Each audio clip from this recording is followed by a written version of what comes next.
Thanks all for joining. Great to have you all here tonight. So I'm really excited. Once again, we're covering how COVID's impacting everything. We've got law school admissions in the time of COVID-19. We've got here Christine Carr, former Associate Director of Admissions at Boston University School of Law, now private admission consultant at accepted.com. How you doing, Christine? Thanks for joining. Doing great. No, happy to be here. Thanks. No, thanks so much for joining. Really excited to have you on because I get so many questions these days about how COVID is impacting law school admissions in terms of timing, in terms of what to write about, in terms of how competitive this upcoming cycle will be and the one after that. And so I'd love to have you share your thoughts. I know you put together a great presentation for everyone, so I'm excited to have you on. And of course, folks, as always, there's a chat function here in Zoom, so feel free to pepper Christine with questions throughout and she'll address them for you. So Christine, I'll turn it over to you and let you do your thing. Okay, super. Thanks so much, Steve. It's really a pleasure to be here tonight, and hopefully I'll be a resource for everyone. And as that resource, I want you to feel free throughout the webinar to shoot me a chat question, and I'll try and field them as we go. So welcome everybody. Good to see you all here, and glad to hopefully share some insight with you. So as Steve said, I previously worked at Boston University. I've been there for 9 years. I left in 2018, and that was to pursue another career direction. But I feel like I always have the applicants at heart, and so have been working as a private consultant with Accepted for the last couple of years to guide applicants and clients through the process, and again, hopefully utilize some of my insight. So let's talk about, we can talk about law school admissions in general, and I can field those questions, but then let's also talk about them in the environment that we're currently experiencing and living through together. So law school admissions during a pandemic. I wish there were a rule book or a workbook that we could all, guide from, but there's going to be some constants as far as things that have happened, all along are going to continue to happen. And so what's not going to change is you're still going to need to, submit your transcript, and your GPA is going to be looked at. Primarily your undergrad, because everybody will be coming in with an undergraduate GPA, but those of you that have a master's or graduate degree, that will also be looked at. So those transcripts are also important. The LSAT and the GRE, so standardized test, is important and continues to be important. So I can answer some questions, LSAT, GRE, if people have those as well. You likely are going to have to submit a resume. You're likely going to have to submit at least one, if not more, letters of recommendation. And then, of course, your personal statement, which is, in my view, a really personal, important way to make your application personal and make your application three-dimensional. I can tell you, when I sat on the BU admissions committee, with every application I read the personal statement first. And the reason I did that is because I wanted to make the applicant a human being and get an understanding of why they were going to law school and why now. I'm getting a question from Caleb. Thanks. The admissions place high value on letters of reference. If the original referee has been affected by COVID-19, if so, where do we explain this? Yeah. So if I understand the question, you're saying that the recommender and the referral was affected by the pandemic. And so how do you explain that? So if you are unable to source out other letters of recommendation, I would first go to other sources and find some other sources that can write you a strong letter. If there is, an outstanding position, contact admissions office directly and find out from the admissions office and how that can be handled. There's great admission staffs all over the country, and they are, happy to field questions. And that's actually going to be one of the pieces I'll discuss in a little bit about, how you can be a discerning consumer in the time of COVID. And that's how, admissions office respond to you. But again, I would reach out to the admissions office directly and ask them how to handle that, and whether or not you can, still reach out to that referral, or have that referral talk about how, the COVID and how the pandemic affected, and they can maybe speak to what your character was like during that tumult, during that time of change. So, I'm not, Caleb, you can let me know if I answer that as well, or if there's more, please feel free to continue to chat questions about that. So what's going to be different for you all in this time? Caleb brings up a good question about the letters of recommendation, and that, people are going to be affected in different ways. But one of the other pieces that came to my mind that's going to be effective is resumes, right? So I'm sure people's internships, summer internships were changed. I'm sure there might have been people affected by layoffs or, being furloughed, and having a gap in your resume. And of course, admissions committees are going to be understanding of that, and they're going to know that. One of the things at BU that when we were reviewing resumes, we could not accept a gap that was longer than a month. All right, anything longer than a month, we expected an explanation. So there are going to be gaps on many people's resumes that are going to be longer than a month, right? They're going to be pandemic-related gaps. And so, chalking it up to the pandemic, as long as you're acknowledging it and saying, this, internship ended, or for those internships that never even started, if say you're a 2020 graduate, you graduated in May, congratulations. You had an internship that was supposed to start up June 1st. The pandemic happened, the internship never came to fruition. And then, you were home like the rest of us watching Netflix and, and hanging out. And there's no shame in the Netflix game. We've all done it. But there's got to be some explanation and some kind of, this is why June and July there's no employment, but this is how I spent my time. And whether that's studying for the LSAT, whether that is caring for relatives, or, working on a political campaign, or taking part in some other activism that's happening. Alyssa's asking, where does that explanation go? You can do it right on the resume. So this is not a job application. You can, submit that, you submit your resume, and it's more of a CV than it is an actual kind of business resume. So you can describe things in different ways that aren't just that kind of one-page business resume.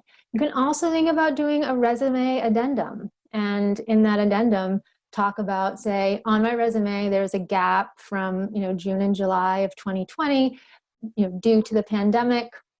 My internship at, facility X, law firm X, hospital Y, et cetera, was no longer available to me, but this is how I spent my time.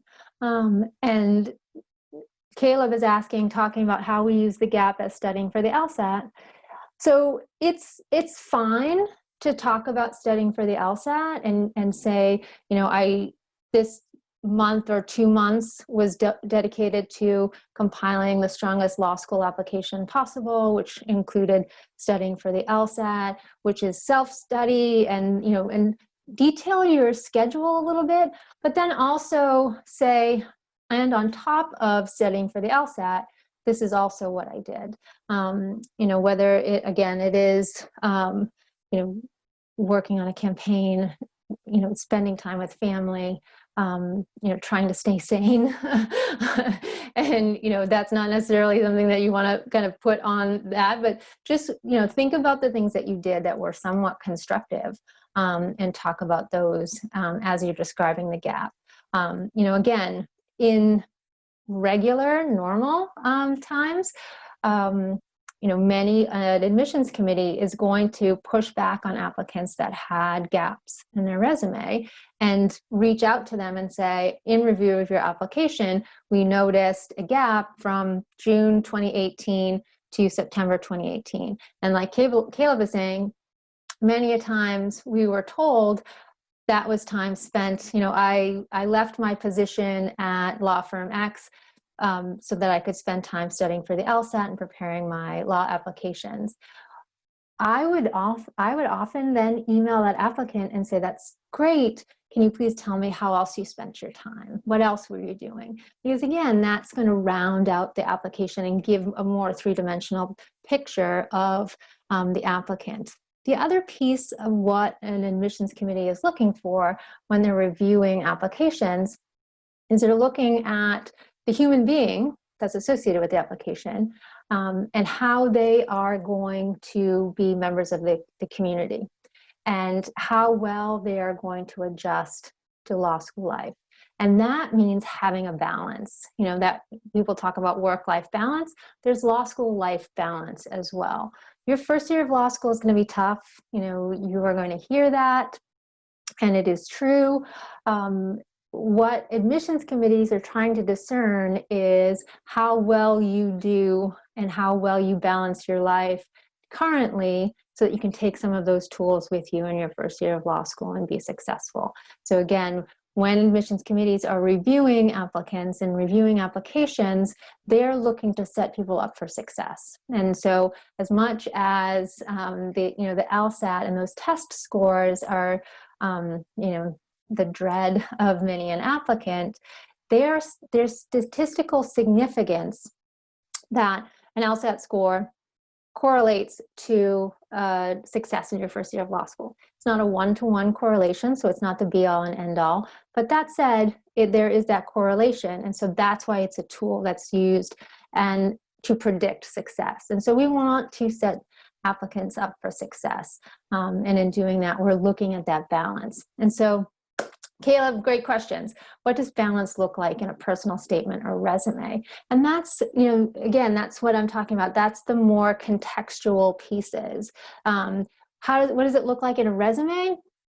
It is in the hobbies, interests, the volunteerism, the clubs and organizations. That piece is where we would find balance, and we would look for balance.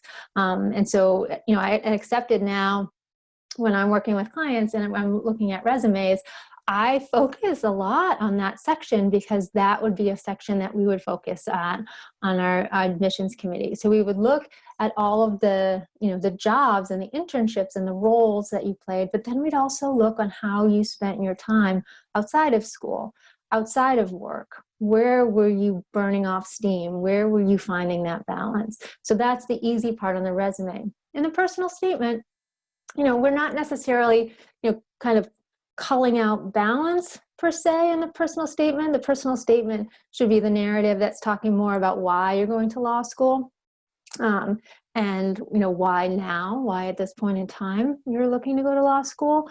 So it's more, I would focus more on that balance in the resume piece than necessarily in the personal statement piece. That's not to say that it won't come across in a well-crafted personal statement, but it doesn't necessarily have to be the focus. Alyssa is asking a question. Freelance artist and have always supplemented income with retail work, call center work, housekeeping. Does that make me seem flaky? Oh goodness, no. And though I cannot keep a job for a long time, absolutely not. No. So in your case, Alyssa, I would talk perhaps about making sure, again, that you're keeping track of the time, and making sure that everything is accounted for, but then perhaps doing a resume addendum and just say that, my primary career goals were being a freelance artist, but that meant supporting that income with other means of income. And that's clear. But that's a great question because it isn't necessarily flaky. And, admissions committees, and, I sat on one, so I'm going to toot my own horn here.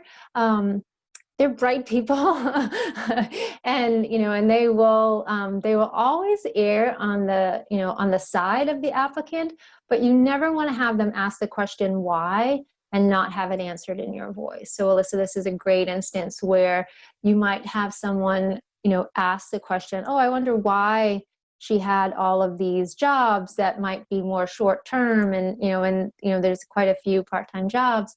I wonder why. They likely will know is because you were an artist and we're likely trying to support that income. But it's also helpful to have it answered in your words in a very clear and concise way. And that's, it's certainly not flaky. And again, I think this is also a good point to even add in that, our admissions committee is looking for specific jobs. If I don't have legal experience, if I wasn't a paralegal, does that put me at a disadvantage? No.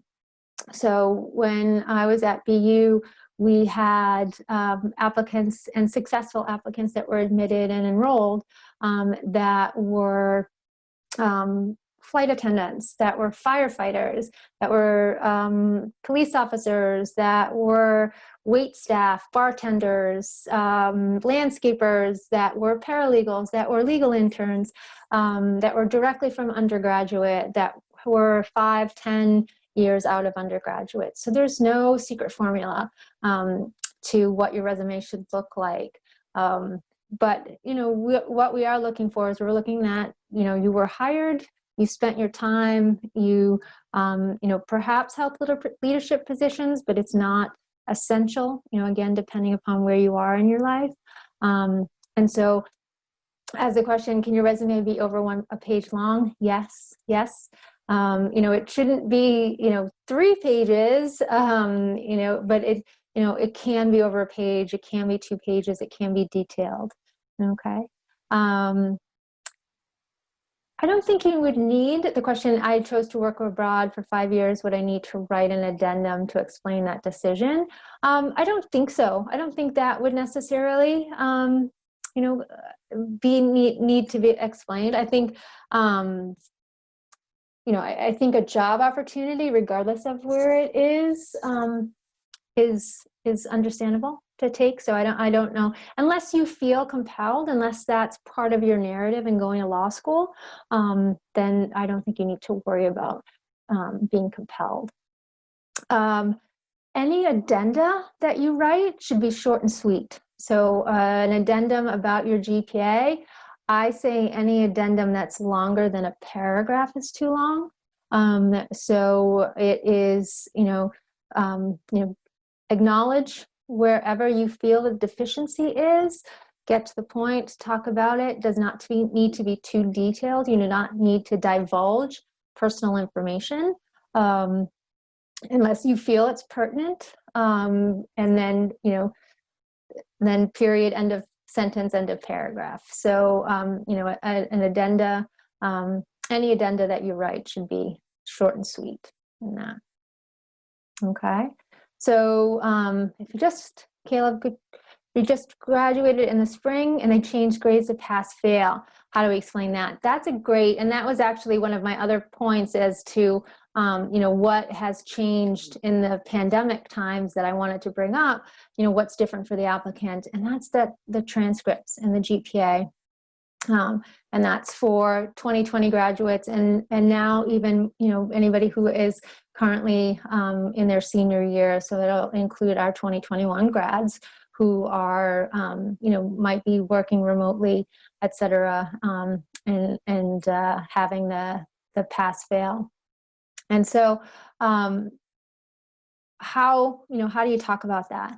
So, and especially for those students who had maybe a rough first year and then had an upward trend, and then all of a sudden they're now getting pass-fail grades. And so it's more difficult to improve the GPA and see that upward trend. And so how do you explain it? I think a GPA addendum is important in this instance. Admissions committees understand, because admissions committees are working in law schools, they also know that perhaps their institution or other institutions went to pass-fail, and so they know that students are in that. So but still, I think it's important that you acknowledge it and that you talk about it. So even in the instance where you aren't one of the people that I'm talking about that was looking forward to an increase in the GPA, I think it's important to acknowledge that the semester that you had to leave school in March and all of a sudden your grades went to pass fail, that you acknowledged that you were doing top level work. It was either maintaining the same GPA or you were on an upward trend. And so I think also one of the ways that you can help that is if you have a professor that you were working with perhaps in the semester that you're taking the pass-fail, that can speak to the quality of your work and your contributions in class. I think that would speak volumes as well for those that are unsure about how a pass-fail grade will look. Withdrawals on transcripts, Virginia, I'm not ignoring you. I'm going to go back to your question in a second.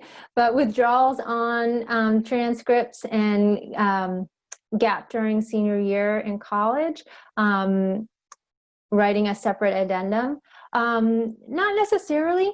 You can write a single addendum and incorporate both of those. They can be, it can be a transcript addendum, and you can talk both about the withdrawal and then talk about the gap on the same addendum, just hitting both themes. I think that's fine, and that's clear and concise. Keep them both very short, to the point, and that explanation will work fine. Advice for splitters.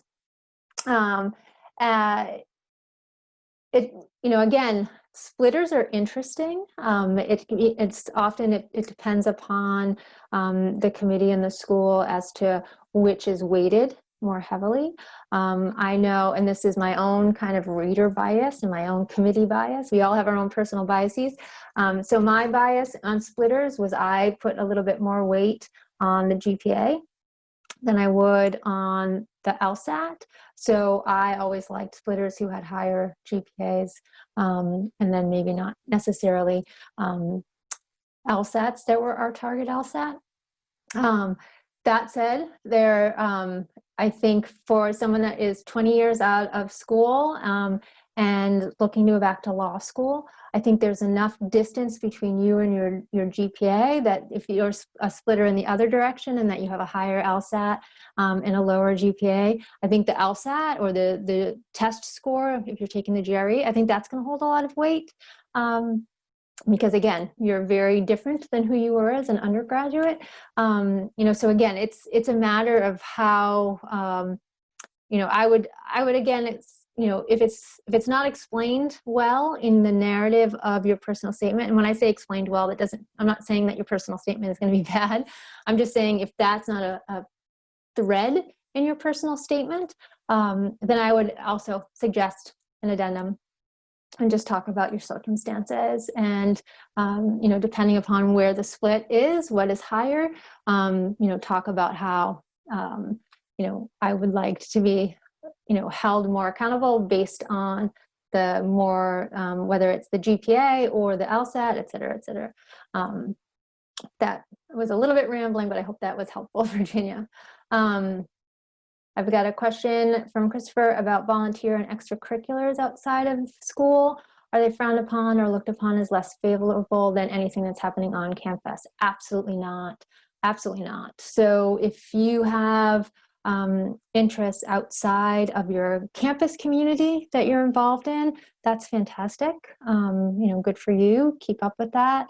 There's no secret formula. We're not looking for cookie cutter opportunities. You're taking advantage of opportunities elsewhere, then good for you, and don't worry about the admissions committee in that respect. Okay. What role does your graduate GPA play in the admissions process? It plays an important role. So again, when we're thinking about the GPA, and what admissions committees are looking at. The admissions committee, when they're looking at applications, they're looking as best they can to level the playing field a bit amongst all the applicants, and all applicants are required to have undergraduate GPAs. So that is that's what we're weighing, or admissions committees are weighing each applicant based on. That said, the applicant that comes in with a graduate GPA, that's your most recent work. That's your most recent tale of who you are as a student in the classroom. And so that's important. Law school is a professional school, it's a graduate school. So that's a comparable kind of apples to, maybe what's pears, that's a closer comparison. And so I think that's, that's important. If the graduate is slightly lower than undergraduate, do they frown upon that? Not necessarily. Again, if that's the case, I might suggest an addendum. If there's a significant drop to your GPA, or if in looking at your graduate transcript, I see some real kind of what we call red flags, you might want to just talk about that in an addendum and acknowledge that. And try as best as you can to explain the situation. Okay. What's the lowest GPA okay. And the admissions committee, what's the lowest GPA that you've come across, and how did that play a role for that applicant? So I've seen some low GPAs. It's difficult. Again, it depends on the institution that you're applying to. It depends on, the median GPAs at the institution. If you have a GPA that you're worried about, I would look at institutions on their ABA reporting form and look at their 25th percentile. And that's a good indication of the admissibility of a GPA. And so, it's, again, as I was talking earlier in the presentation, admissions committees are looking to, assist students and deal from strength, and set students up for success. And so, unfortunately, with GPAs, it's, that's a telltale sign of how a student can perform on a day-to-day basis in the classroom.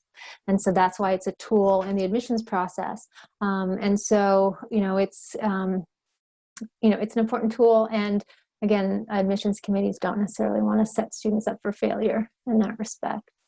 How would an admissions committee view a student who did exceptionally well GPA-wise during the COVID shutdown?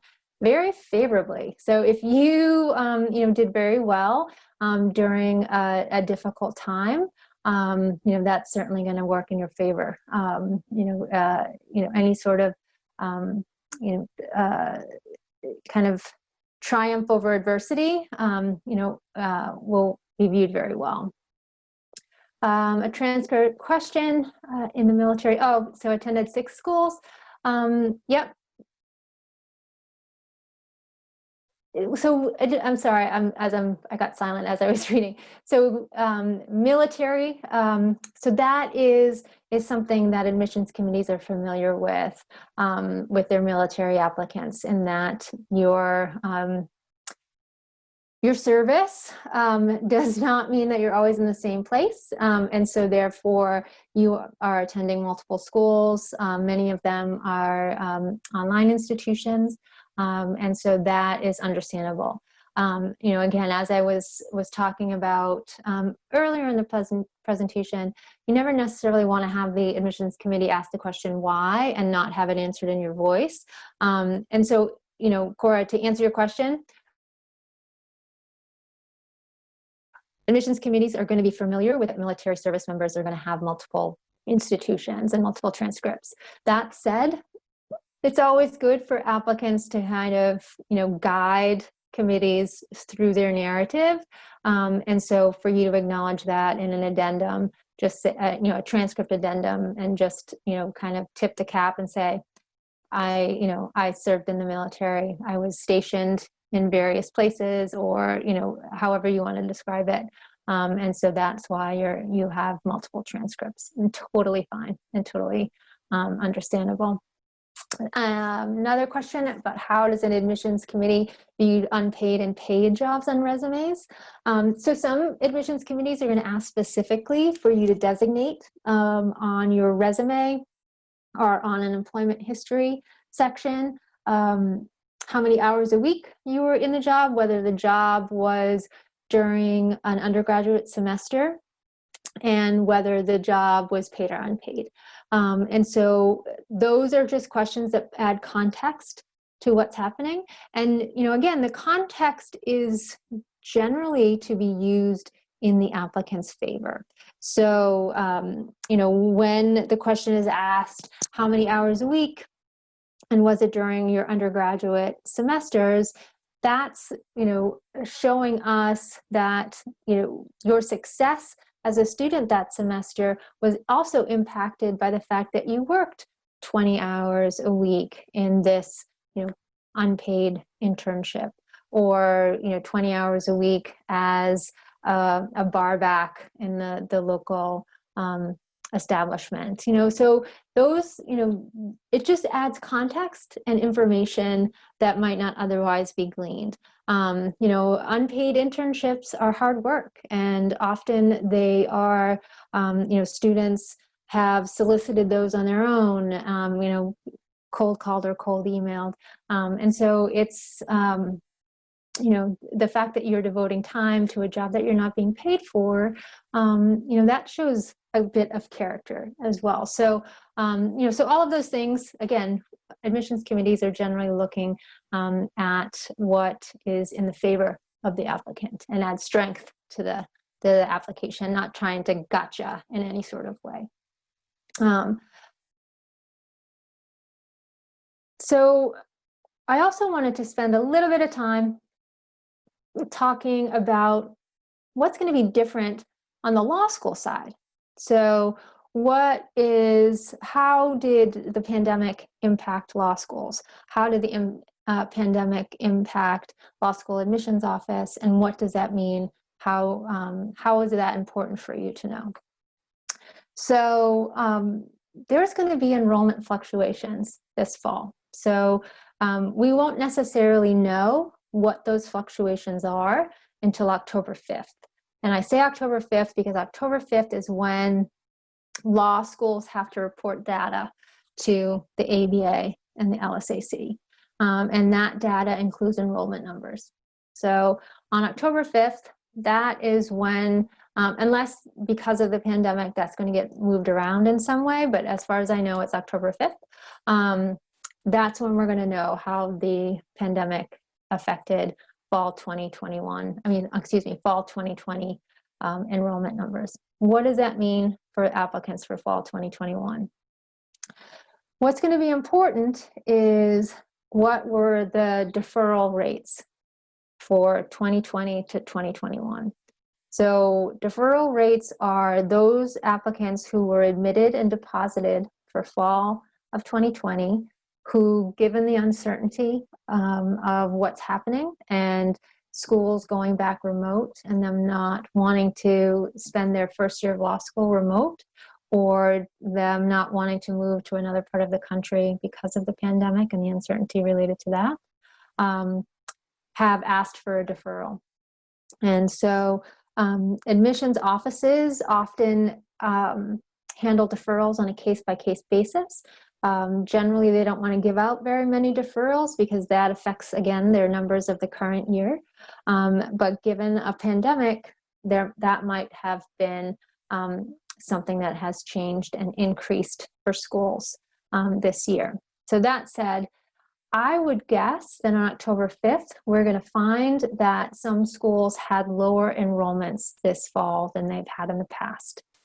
Lower enrollments lead to lower revenues, and many schools were hard hit last spring because when they were asking students to go home in March, they were then refunding for those institutions, both law schools and undergraduates. And for those law schools that are on undergraduate campuses, they don't exist in a vacuum. So there's shared revenue sources there. So housing is a big revenue for institutions. When they were sending students home in March, they were also refunding housing. And so that led to many losses. Also, many institutions host conventions, host events on their campuses that no longer happen. So that intended revenue wasn't there. So again, schools were hit by revenue in the spring. They're likely going to be hit again with lower tuition dollars this coming fall. And so what does that mean for fall 2021? It means a couple of things. It means there are going to be deferrals from fall 2020 to fall 2021. So some institutions are already going to have a percentage of their class complete. It's not necessarily going to be a high percentage. So please, I don't want you freaking out, okay? Don't freak out. I'm smiling. It's going to be okay. Because it also means that next fall, they might increase enrollments to make up for some of the revenue lost in this last year, this last academic year. So how is this going to impact you? What I'm going to ask you to do is just be a knowledgeable consumer. So what does that mean? That means on October 5th, every school is submitting numbers. They also have to report those numbers to the public. So on every school's website, they have ABA disclosures, and it has to be somewhere that's known on their website that's easily accessible. Have those tabs saved on your computers. So go to the schools that are your target schools and save their ABA required disclosures so that you have an understanding of what their enrollments look like. You can also, if you've got time and the wherewithal, you can also look at their fall 2019 enrollments versus their fall 2020 enrollments, and then likely make those projections out. So again, they have to have, at least I think it's 3 years of data on the website, on that page. So you'll have all of this at your fingertips. So be a knowledgeable consumer. Look at those enrollment numbers, look at the rate of change. And then again, call admissions offices, ask those questions, ask, how many spots are they looking to fill for fall 2021? They may not be specific in their, what they're telling you, but they'll give you the best information that they can give you. And so that's important. So you can ask, so you can do your own research. You can ask admissions offices about how many deferments were granted. And they may or may not tell you, but you can ask the question. And then ask about enrollment goals for fall 2021. Are they going to return to the previous class size? Are they going to go higher? And so that, again, you can be as informed as you can be. So another piece of that is what we can learn from the pandemic is on the institution side is how did the school respond to the pandemic? So it was new for everybody, right? I mean, nobody anticipated it happening. Nobody anticipated the global impact. Nobody anticipated that literally everything was going to shut down. And so how did the school respond? How schools respond in crisis is an indicator of the community. A community that is supportive in good times can be supportive in bad times, is likely to be supportive in bad times. Schools that struggle with cohesion on a good day will likely show that that's going to come clearly through on a bad day. So how can you get that information? Current student feedback, right? So I know on Boston University, they have a page, and many schools have pages on their websites that says, talk to a current student. And you can email a current student. Use that opportunity. Reach out to current students and talk to them about what's the climate on campus. How was it before the pandemic? How did the school respond? Did they feel supported in that response? Because again, that's going to shine through for those schools that have that good community and are supportive of their students. And you'll also get an understanding of that when you contact admissions committees and how you feel about how they respond to you. And so, again, be knowledgeable consumers, be informed consumers as that comes through. Let's see. So what else about the law schools and institutions, that's going to change and has changed? Your ability to visit it's changed, right? So you can't necessarily go and kick the tires and get a physical sense right now. Hopefully soon that will come to fruition, and hopefully they'll be back to spring admitted students days. But right now that's not the case. You can't go and do a fall visit and sit in a class. So what can you do? Oh, and the other piece of it is law schools aren't traveling to you. So, in the fall, that was the big recruiting season when representatives from law schools would come to fairs and visit colleges and do the national fairs. And so you could, shake hands and meet with them. There's no shaking hands anymore, but you're not even getting to meet with them. So I'm going to implore you to be more active in the process. And by that, I mean, again, getting on websites, getting availability of talking to current students, because, you can still email, you can still call, seek out webinars. Schools are being creative and they're trying to find ways. They're doing virtual tours, they're doing webinars, they're having information sessions like this. So again, be discerning consumers. Those schools that are doing these things and being more proactive and trying to convey the community as best they can, are going to be good at this and are going to show this and are going to have current students that are going to be involved in this.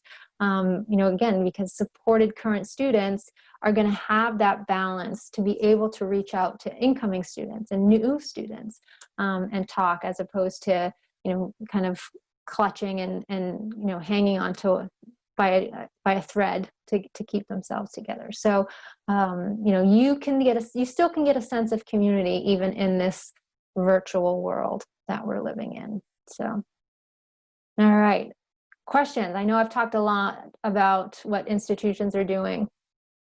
How to find current students aside from those the schools provide. And Facebook, LinkedIn, to get a more objective sense.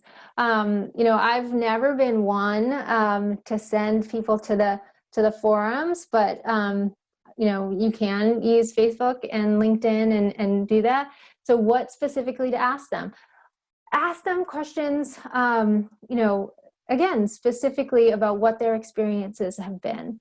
At Boston University, we asked our current students to be as honest as possible, and talk about the warts as much as you were talking about how great it was. And that's a good sense of the community. BU has a great community. BU supports their students very well. And so we felt confident saying current students, like, talk about the warts, talk about where you want to see improvement. But also, putting the onus on them. How are you also making those improvements? So what specifically to ask? Ask, where do you find support? How is the support? Are there availability of networking? Are you finding that you're in a silo, or are you finding that there's ways of you to meet 2Ls and 3Ls, as well as, alumni? How is that network? How are the student services on campus? And then again, during the pandemic, what happened? Where, did you feel like you were abandoned? Did you feel like you were supported? How did the faculty react? That's this law school faculty are great, but they teach in a very specific way often and feed off of that live experience. And so for many of them, switching to a computer screen especially for the older law professors, that was different. So find out from the current students, how did the faculty adapt? How did that happen? Do they feel like the learning experience was a quality learning experience? How do you best prepare for the rigors of law school? Are there things that you can do to get ahead? So when I was asked that question, when I was on the admissions staff, I, half joking, would say, relax and read for pleasure as much as you can before law school, because your reading assignments are going to be given to you, for at least the next year, if not the next 3 years. You'll have a very specific reading list. But so best prepare for the rigor. Again, I would talk to current students, and as part of that conversation, ask those current students what they wish they knew before going to law school X. What they wish they had kind of in their repertoire before arriving, what they wish they had done. And you'll get some great insight from them. But again, there's no cookie cutter way of preparing for law school.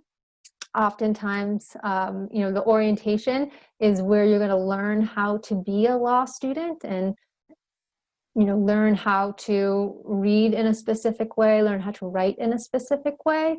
So, it's best to come in with an open mind and kind of a fresh perspective and a fresh start.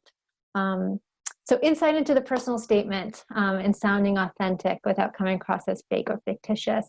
So again, thanks, Christopher, for the question. And the personal statement is, again, close to my heart, because when I was on the admissions committee, it was the first thing I read after reading the name of the applicant and where they were from, because I wanted to get a sense of who the person was and why they're applying to law school. So the best insight that I can give into the personal statement. First, I'm going to start with some advice, and that advice is 3 words: proofread, proofread, proofread. Make sure that your personal statement is proofread. So I, in my career, and that was 10 application cycles, read thousands of personal statements. And I read the majority of the personal statements were good to great. There were a percentage of personal statements that were not so good, and those were generally personal statements that were obviously not proofread. And anything that had, a proofreading mistake in the first paragraph was a pet peeve of mine. So make sure that you read your personal statement. Have a friend read your personal statement that doesn't necessarily have to have law school experience, but can be in tune to getting this perspective of you. And so how can you come across as sounding authentic and not fake? Well, don't write anything that's fake. Write your own story. Write why you want to go to law school. And it doesn't mean you necessarily have to have an aha moment. But, if you were having a conversation, if you and I, Christopher, were having the conversation right now, I'd ask why you want to go to law school. Cultivate that in your mind. Think about why you want to go to law school, and write some notes as you would be answering that question. And generally through those notes, you can come across a theme that you can write, 2 pages double spaced, that will be a good to great personal statement. Sound good? Other questions?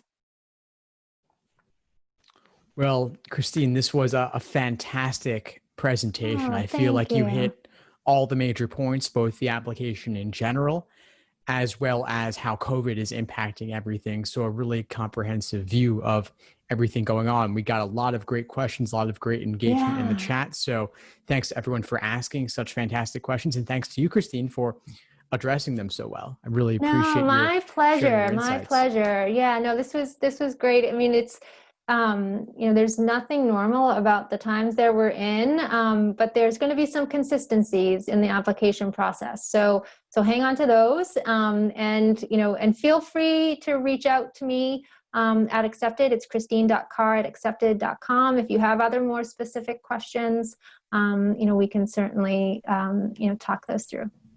Fantastic. Right. So I'm putting that email in the chat so everyone can follow up with you. Great. And thanks again, Christine. Really appreciate you taking the time. And I'll encourage folks to get in touch with you. And thanks again to everyone for asking such great questions. Oh, thanks, everybody. Totally. So have a good night, all. Of course, we have the group coaching mastermind coming up in just about 10 minutes. So folks, please join for that. And Christine will be in touch. Excellent. Thanks, Steve. Thanks again. Take care, everyone. Good night. Thanks for tuning into the show. Please subscribe if you haven't done so already to be notified of new episodes as I release them. And feel free to reach out if you need anything at all as you move forward with your prep. I'm happy to help however I can. In the meantime, I wish you all the best and take care.